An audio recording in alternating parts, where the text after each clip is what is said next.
My name is Wright and I'm an NLP practitioner and a mindset coach.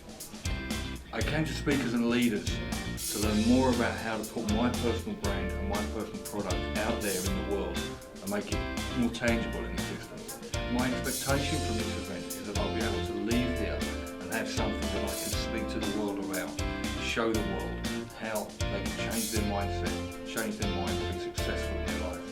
It's great to be here, it's so much fun, it's such a great atmosphere. This is my first time at Speakers and Leaders, but I've been to other events put on by Harry and Lily.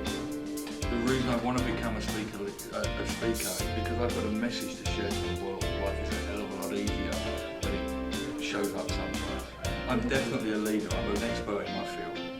I love the energy about Speakers and Leaders, I love the atmosphere at Speakers and Leaders. It's a family, people are welcome, it's so much great fun. I'm going to use public speaking and leadership to enhance my life by getting my message out there and speaking to the world. It's more than possible to enhance the world with my voice after attending the Speakers and Leaders event.